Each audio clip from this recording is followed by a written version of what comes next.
నమస్కారం ABK news కి స్వాగతం హెడ్లైన్స్ చూద్దాం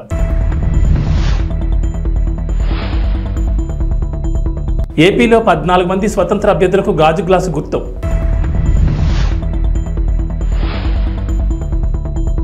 ఏపీలో టీడీపీ రెబల్స్ ను సస్పెండ్ చేసిన అధిష్టానం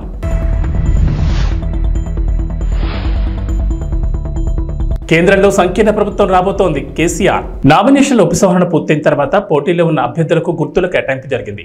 గాజు గ్లాస్ గుర్తు కూటమి అభ్యర్థులను టెన్షన్ పెడుతోంది. మచిలీపట్నం జగ్గైపేట నియోజకవర్గాల్లో స్వతంత్ర అభ్యర్థులకు గాజు గ్లాస్ గుర్తును ఎన్నికల అధికారులు కేటాయించారు. గాజు గ్లాస్ గుర్తు ఫ్రీ సింబల్ గా గుర్తించడంతో ఇండిపెండెంట్ అభ్యర్థులకు గాజు గ్లాస్ గుర్తును కేటాయిస్తున్నారు. విజయవాడ పార్లమెంట్ పరిధిలో నవతరం పార్టీ అభ్యర్థి కూడా గాజు గ్లాస్ గుర్తు కేటాయించారు. ఇది కూటమి అభ్యర్థులకు ఇబ్బందిగా మారింది. అయితే గాజు గ్లాస్ గుర్తును జనసేన పోటీ చేసే స్థానంలో కాకుండా మిగిలిన చోట్ల కేటాయించొద్దంటూ ఎన్నికల కమిషన్కు జనసేన పార్టీ విజ్ఞప్తి చేసింది.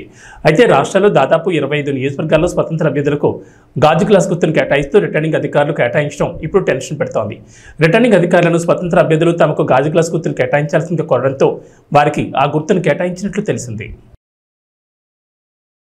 టీడీపీ రెబల్స్ గా నామినేషన్లు వేసిన అభ్యర్థులను అధిష్టానం పార్టీ నుంచి సస్పెండ్ చేసింది. అరకు నియోజకవర్గానికి చెందిన సివేరి అబ్రహం, విజయనగరం నియోజకవర్గానికి చెందిన మీసాల గీత, అమలాపురం నియోజకవర్గానికి చెందిన శ్యామ్ కుమార్, పోలవరం నియోజకవర్గానికి చెందిన ముడియం సూర్యచంద్రరావు, నియోజకవర్గానికి చెందిన శివరామరాజు, సత్యవేడు నియోజకవర్గానికి చెందిన జడ్డ రాజశేఖర్లను పార్టీ నుంచి సస్పెండ్ చేసినట్లు చెబుతూ అధికారిక ప్రకటన విడుదల చేసింది.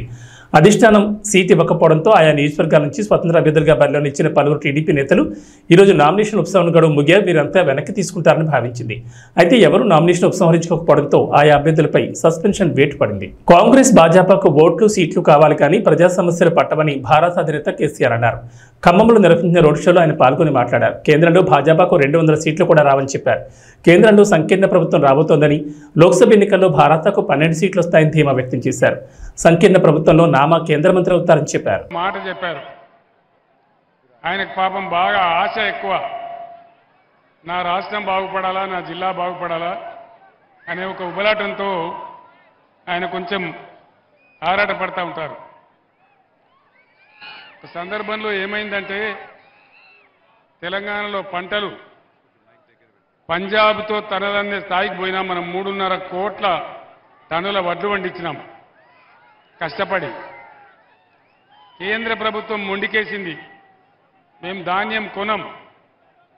మన ఎంపీలు నామా నాగేశ్వరరావు గారి నాయకత్వంలో పోయి అడిగినారు ఆ మంత్రిని, యాసంగిలో కొంచెం నూకైతుందండి, అది కొనాలంటే ఆ మెదడు తక్కువ మంత్రి మీ తెలంగాణ ప్రజలు నూకలు తినమనండి అని చెప్పినాడు. దాంతో అందరం కూడా ఏమైందా తమ్ముడు ప్లీజ్ సౌండ్ ఏందా, సౌండ్ చూడు. మొత్తం క్యాబినెట్, తెలంగాణ క్యాబినెట్, ఎంపీలు, ఎమ్మెల్యేలు, ఎమ్మెల్సీలు అందరం కూడా పోయి ఢిల్లీలో ధర్నా చేసినాం. కానీ ఆ సందర్భంలో ఒక్క బీజేపీ ఎంపీ కానీ, ఒక్క కాంగ్రెస్ ఎంపీ కానీ ఎవడు కనీసం నోరు కూడా తెరవలేదు. తెలంగాణ ఓట్లు కావాలి కానీ తెలంగాణ రైతుల సమస్య వాళ్ళకు పట్టదు. మన వాళ్ళు 9 ఉంటే వాళ్ళు 7 ఉన్నారు. కానీ నోరు తెరవలే, కనీసం మాట్లాడలే. అది ఇంతకుముందు నామాగారు చెప్పినటువంటి మాట. వారికి ఆ బాధ ఉంది. అంతెందుకండి, ఇప్పుడు బీజేపీ నుంచి ఇక్కడ ఒక కేంద్ర మంత్రి ఉన్నాడు, ఒక 3 ఎంపీలు ఉన్నారు, బీజేపీ పార్టీ ఉంది. ఈరోజు నరేంద్ర మోడీ క్లియర్గా చెప్తా ఉన్నాడు, గోదావరి నదిని నేను ఎత్తుకొని పోతా, తమిళనాడుకు కర్ణాటకకి ఇస్తాను మాట్లాడుతూ ఉన్నాడు. ఒక్కడన్నా మాట్లాడుతున్నాడా? కేంద్ర మంత్రి కిషన్ రెడ్డి మాట్లాడుతున్నాడా? ముఖ్యమంత్రి రేవంత్ రెడ్డి మాట్లాడుతున్నాడా? మరి ఈ దద్దమ్మలు మనకు ఎందుకు అని నేను అడుగుతా ఉన్నా. మనకు ఉన్నటువంటి ఒకే ఒక్క ఆశ గోదావరి. ఖమ్మం జిల్లాలో గత 50-75 సంవత్సరాల స్వతంత్రంలో ఎవరు కూడా ఆలోచన చేయలే. కృష్ణలో నీళ్లు తగ్గినప్పుడల్లా మన పంటలు ఎండిపోవడం, మనం బాధపడడం, నాగార్జున సాగర్ ఆయకట్లో కూడా మనకు ఇబ్బందులు వస్తూ ఉన్నాయి. ఖమ్మం జిల్లా ఇబ్బందులు శాశ్వతంగా తీరాలని బ్రహ్మాండంగా దుమ్ముగూడెం ప్రాంతంలో సీతారామ ప్రాజెక్టు మనం కడతా ఉన్నాం. 37 టీఎంసీల ప్రాజెక్ట్ అది పూర్తి అయితే ఖమ్మం జిల్లాలో ఒక ఇంచి లేకుండా కూడా వ్యవసాయానికి నీళ్ళు వచ్చే ప్రాజెక్ట్ ఆ ప్రాజెక్ట్. మరి పైన ఇచ్చంపల్లి దగ్గర ప్రాజెక్టు కట్టి నేను కర్ణాటకకు తమిళనాడు నీళ్లు తీసుకొని పోతా అంటే ఎందుకు వీళ్ళు మాట్లాడడం లేదు? ఇలా ముఖ్యమంత్రి రేవంత్ రెడ్డి ఎందుకు మాట్లాడడం లేదు? అదే నేను ముఖ్యమంత్రిగా ఉండే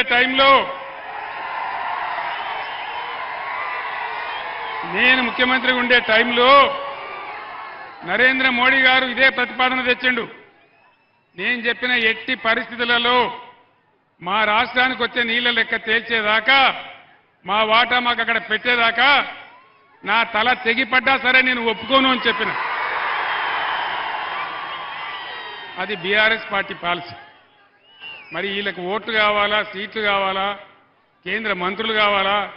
కానీ మన సమస్యలు, మన ప్రధానమైనటువంటి సమస్యలు, మన నీళ్లు, మన పంటలు, మన రైతులు వీళ్ళకి పట్టదు. నేను ఒక్కటే మాట మీకు మనవి చేస్తా ఉన్నా. కేంద్రంలో బీజేపీ 400 సీట్లు, 370 సీట్లు గోవిందా, ఏం వస్తలేవు. 200 కూడా దాటే పరిస్థితి లేదనేది మొత్తం యావత్ ప్రపంచం కోడై కూస్తా ఉన్నది. నేను మీకు ఒక మంచి మాట చెప్తా ఉన్నా. ఈసారి రాష్ట్రంలో ఇప్పుడు నేను ఎక్కడికి పోయినా ఇవాళ 6వ రోజు, ఎక్కడికి పోయినా ఇదే పద్ధతిలో ప్రజలు బ్రహ్మరథం పడతా ఉన్నారు. దాదాపు 12 పార్లమెంట్ సీట్లు మనం గెలవబోతా ఉన్నాం.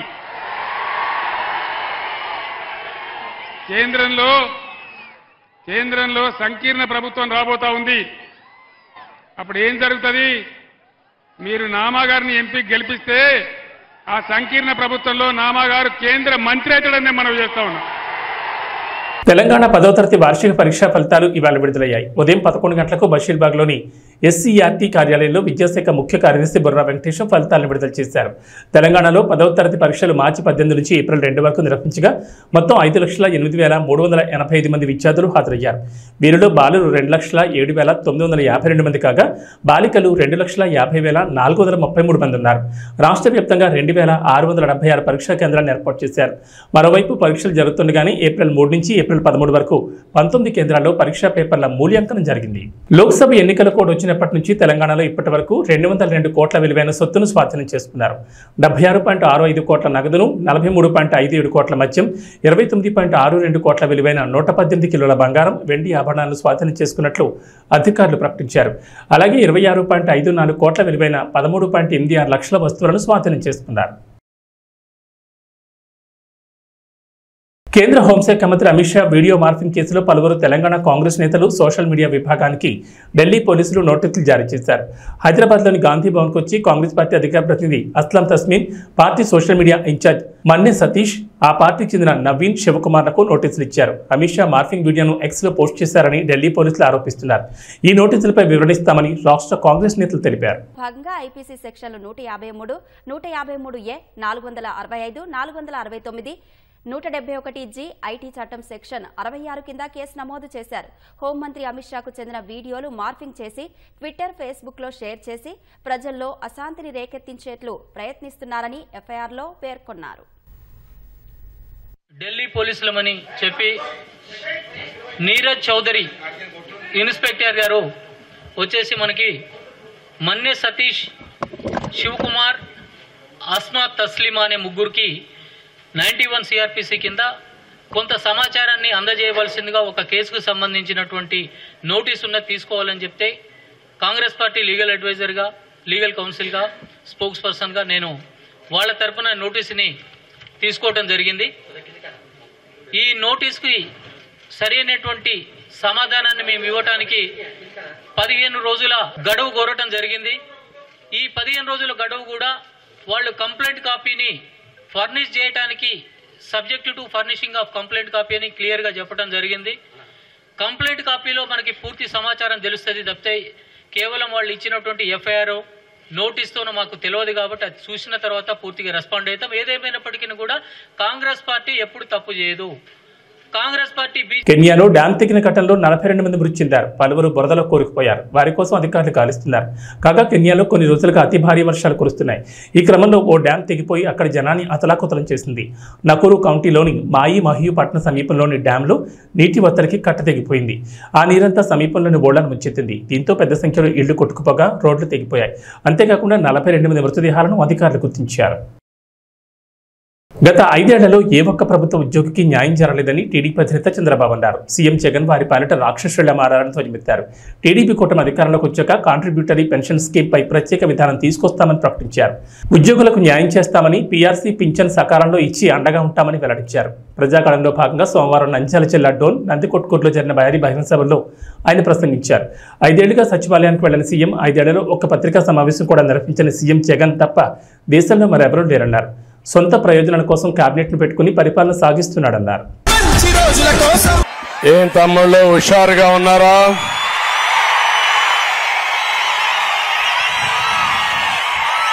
ఏమమ్మా ఆడబిడ్డలు హుషారుగా ఉన్నారా లేదా? రాష్ట్రంలో దొంగలు పడ్డారు. ఆ దొంగల్ని పట్టుకోవాలి మే 13వ తారీఖున. ఏం తమ్ముళ్ళు సిద్ధమా అని మిమ్మల్ని అడుగుతున్నా. ఈ రోజు నేను ఇక్కడికి వచ్చింది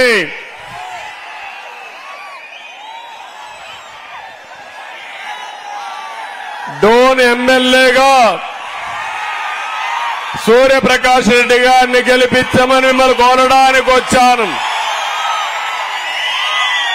ఇంకో పక్క పార్లమెంట్ అభ్యర్థిగా శబరిని గారు గెలిపించమని మిమ్మల్ని కోరడానికి వచ్చాను. ఎన్నోసార్లు ఇక్కడికి వచ్చారు కానీ ఈ రోజు డోన్ అదిరిపోతా ఉంది. డోన్ లో సీన్ మారిపోయింది. పిట్టకథ మంత్రులకి, కట్టుకథ నేతలకి కాలం చెల్లదు. వారికి రాజకీయ సన్యాసం తప్పదు. ఇక్కడ హరికథ చెప్తాడు ఒక మంత్రి. ఆ మంత్రి వల్ల మీకు లాభమా తమ్ముళ్ళు అని అడుగుతున్నా. ఏమైనా బాగుపడ్డారా అని అడుగుతున్నా. ఆర్థిక మంత్రి అంటే అప్పుల మంత్రిని అర్థం. అప్పులు చేసింది బుగ్గన, అప్పులు కట్టేది మీరు. అవునా కాదా? ఈ ఎన్నికలు విధ్వంస పాలనకి, అభివృద్ధికి ఒక సవాల్. ఈ ఎన్నికలు నీతికి, నిజాయితీకి జరిగే పోరాటం. అవునా కాదా అని అడుగుతున్నా. విజన్కి, విద్వేషానికి మధ్య పోరాటం, ధర్మానికి అధర్మానికి పోరాటం, కబ్జాలకు రక్షణకు, రాతియుగం రాక్షసులకి స్వర్ణయుగం చేసే పాలకుల మధ్య జరిగే పోరాటం అని చెప్పి నేను మీకు తెలియజేస్తున్నా. ఒక్కసారి చూడండి, ఈ బుగ్గనకి, అక్కడ సైకో జగన్ కి కొవ్వెక్కిపోయింది అహంకారం. ఒళ్ళంతా కొవ్వు తగ్గిస్తారా లేదా తమ్ముళ్ళు అని అడుగుతున్నా మిమ్మల్ని. అరాచకం తప్ప అభివృద్ధి చేయని జగన్ కు పొలిటికల్ హాలిడే ఇచ్చేద్దామని జనసేన అధినేత పవన్ కళ్యాణ్ ప్రజలకు పిలుపునిచ్చారు. మే 13 మీరు ఓటుతో కొడితే వైకాపా కుంభస్థలం బద్దలవ్వాలంటూ ప్రజలను ఉత్సాహపరిచారు. పశ్చిమ గోదావరి జిల్లా తాడేపల్లిగూడెం, ఉంగుటూరు నియోజకవర్గం గణపవరంలో నిర్వహించిన వారాహి విజయభేరి సభలు, పిఠాపురం రోడ్ షోలో ఆయన ప్రసంగించారు. మన భూములు దోచుకోవడానికి జగన్మోహన్ రెడ్డి ప్రమాదకరమైన ల్యాండ్ టైటిలింగ్ చట్టం తీసుకొస్తున్నారన్నారు. దీని ప్రకారం మీ ఆస్తుల ఒరిజినల్ పత్రాలు జగన్ దగ్గర పెట్టుకుని యజమానులకు జిరాక్సులు మాత్రమే ఇస్తారని, మీ ఆస్తుల వివరాలని హైదరాబాద్ నానక్రామ్గూడలోని వైకాపా ప్రైవేట్ స్థావరంలో దాచిపెడుతున్నారని అన్నారు. వేదిక పైన ఉన్నాం. ఇంకా ఏం అనకముందే, ఇంకా ఏం అనలా.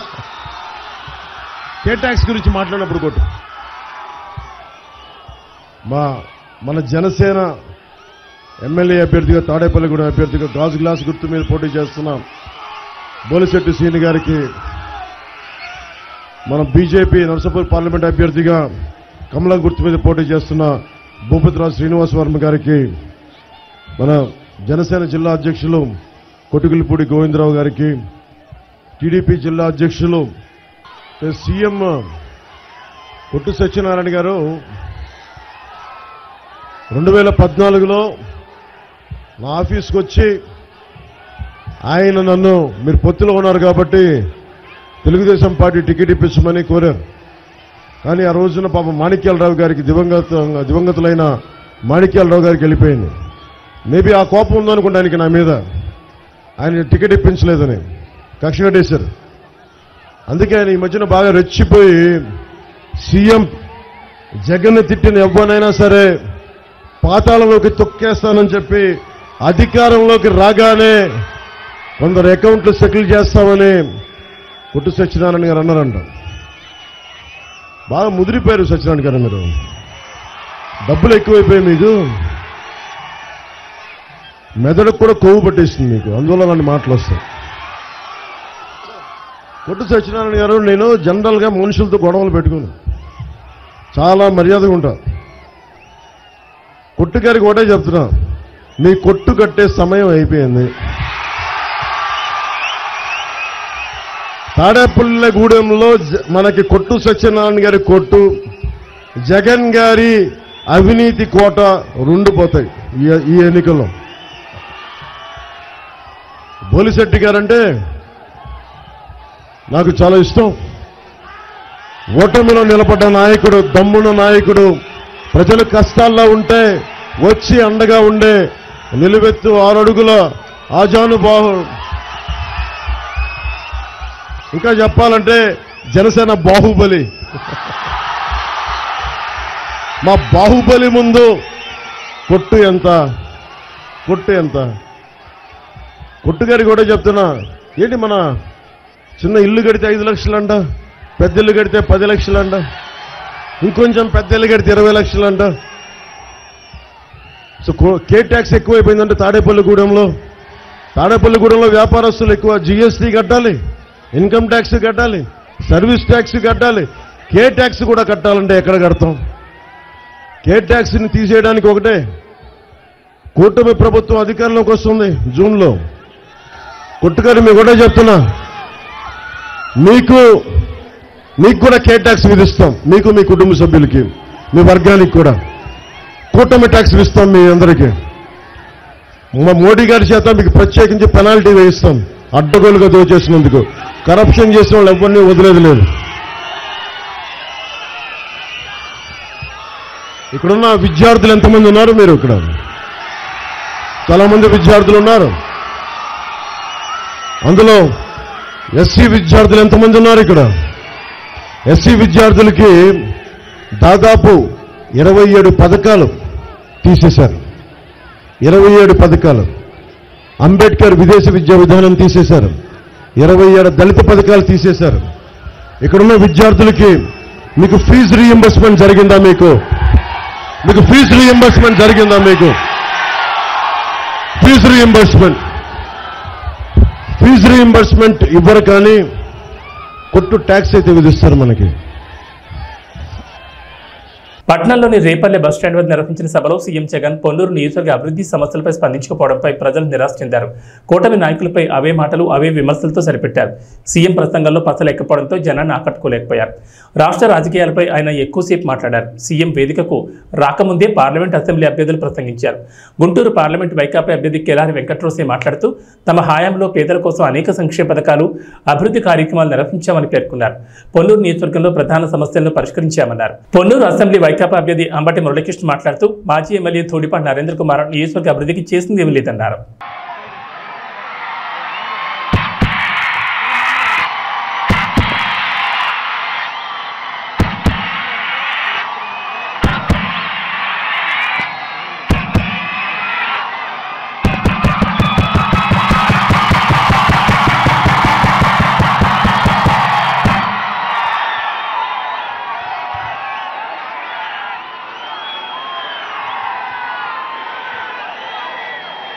పొన్నూరు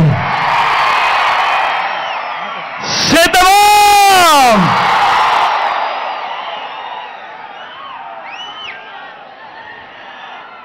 ఇంత మండుటెండలో కూడా ఇంతటి అభిమానం చూపిస్తూ చిక్కటి చిరునవ్వుల మధ్య ప్రేమానురాగాలు పంచిపెడతా ఉన్నా నా ప్రతి అక్కకు, నా ప్రతి చెల్లెమ్మకు, నా ప్రతి అవ్వకు, నా ప్రతి తాతకు, నా ప్రతి సోదరుడికి, నా ప్రతి స్నేహితుడికి ముందుగా మీ జగన్, మీ బిడ్డ రెండు చేతులు జోడించి పేరు పేరున హృదయపూర్వకంగా కృతజ్ఞతలు తెలుపుకుంటా ఉన్నాడు మీ బిడ్డ.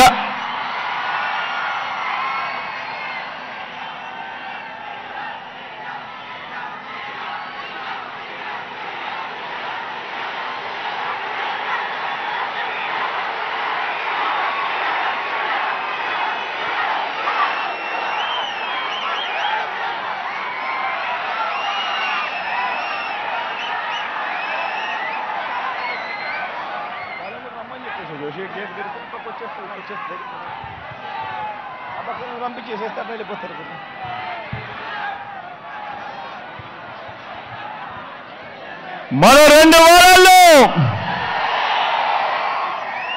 జరగబోతా ఉంది కురుక్షేత్ర మహాసంగ్రామం. ఈ యుద్ధంలో అటువైపున ఉన్నది కౌరవ సైన్యం, దుష్ట చతుష్టయం. అటు గతంలో వాళ్ళు ప్రభుత్వంలో ఉన్నప్పుడు అందరినీ మోసం చేసిన చరిత్ర ఆ కూటమిది. అటు చంద్రబాబు, ఆయనకు మద్దతుగా 2 జాతీయ పార్టీలు, ఒక వదినమ్మ, ఒక దత్తపుత్రుడు,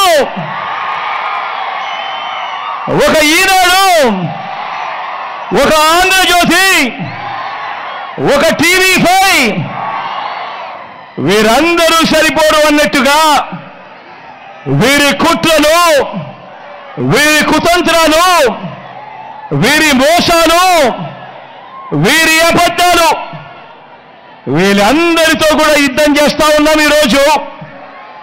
ఏ మనిషి కూడా వీళ్ళు ఎప్పుడూ కూడా గతంలో కూడా ఏ పేదవాడికి చేసిన చరిత్ర లేని వీళ్ళందరూ కూడా అటువైపున కూటమిగా ఉండి ఈరోజు మీ బిడ్డపై యుద్ధం చేస్తా ఉన్నారు. ఇటువైపున మీ బిడ్డ ఒక్కడే ఒకడు, ఇటువైపున మీ బిడ్డ ఒక్కడే ఒకడు, ఇంటింటికి మంచి చేసిన మీ బిడ్డ ఒక్కడే ఒకడు. మీ బిడ్డ నమ్ముకున్నది మిమ్మల్ని, పైన దేవుడిని. మీ బిడ్డకు పొత్తు ఎవరితో అంటే అది మంచి చేసిన మీ అందరితోనే అని చెప్పి కూడా మీ బిడ్డ గర్వంగా చెప్తా ఉన్నాడు.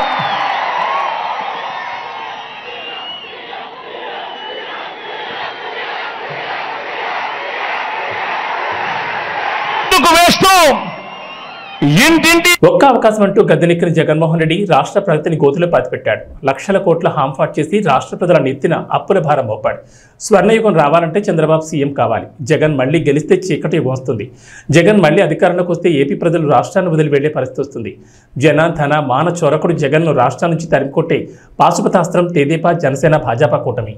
ఈ ఎన్నికల్లో ఓటర్లు బాణాలై వైకాపా పాలనకు చరమగీతం పాడాలని హిందూపురం ఎమ్మెల్యే నందమూరి బాలకృష్ణ పిలుపునిచ్చారు.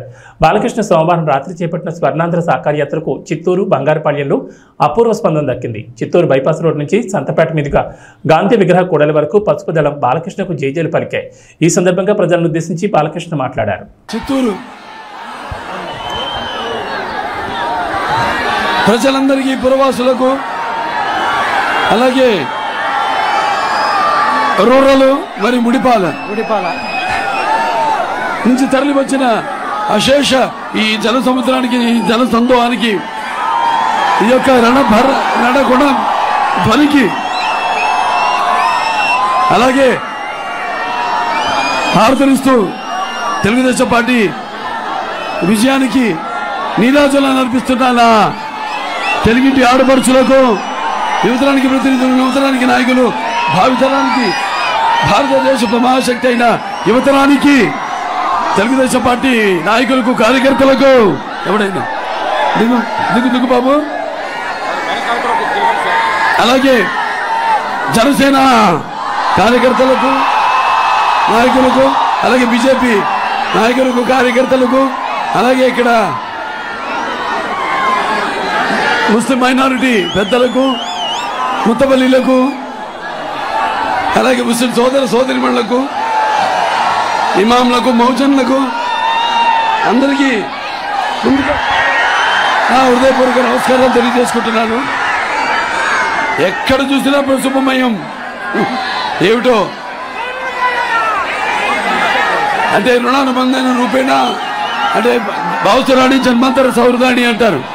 అంటే ఒక మనిషి మీద ఉన్న పోయిన జన్మలో అనుబంధంతో, పరిచయంతో ఈ జన్మలో కొంతమందిని పొందగలుగుతాం ఆ వాసనతో. కానీ ఇన్ని లక్షల కోట్ల మంది జనం యొక్క అభిమానాన్ని పొందడం అంటే అది మీకు నాకు ఏ విడదీయలేని అనుబంధమో, ఏ రుణానుబంధమో, ఏ జన్మల అనుబంధమో కదా నాకు అనిపిస్తుంది. మరి పసుపు అంటే శుభానికి సూచకం, అలాగే పసుపు అంటే ఒక ఆనంద వేడుకకు ఆహ్వాన గీతం, అలాగే పసుపు అంటే మంచి ఆరోగ్యానికి ఒక గొప్ప ఆయుర్వేద ఔషధం, మన పసుపు అభివృద్ధికి ఒక నిర్వచనం, మన పసుపు సంక్షేమానికి ఒక నిదర్శనం, అలాగే మన పసుపు అభివృద్ధికి ఎగరేసిన కేతనం, అలాగే మన పసుపు ఆత్మ గౌరవానికి నిలువెత్తు రూపం, అలాగే మన పసుపు ఆత్మవిశ్వాసానికి నిజమైన సంతకం. మరి ఆనాడు రామారావు గారికి మనకి ఇచ్చేడిన ఒక ఆస్తి వ్యవస్థ మన తెలుగుదేశం పార్టీ. రాజకీయ పార్టీ అనే దానికంటే కూడా ఇది మనందరినీ ఒక వసుదైక కుటుంబంగా, ఒక ఉమ్మడి కుటుంబంగా కలిపిన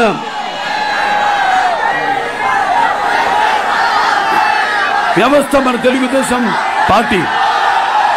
మరి ఆనాడు రామారావు గారు చలచిత్ర రంగంలో తిరుగులేని, మగటం లేని మహారాజుగా వెలుగుతూనే మరి ఆనాడు ఆయన ఈ యొక్క చలచిత్ర పరిశ్రమ నుంచి నిష్క్రమించి అలాగే ఈ రాజకీయ రంగంలోకి అడుగుపెట్టి మరి అంతవరకు ప్రతి తెలుగు బిడ్డ, తెలుగు మట్టి గడ్డ కూడా నేను తెలుగు వాణ్ణి అని సగర్వంగా చెప్పుకునే దమ్ము, ధైర్యం, తెగువ, సత్తువ, అహంకారానికి బదులు పెట్టి, సానబెట్టి బయటికి తీసుకొచ్చి చెప్పించిన తెలుగు తేజం నందమూరి తారక రామారావు గారు.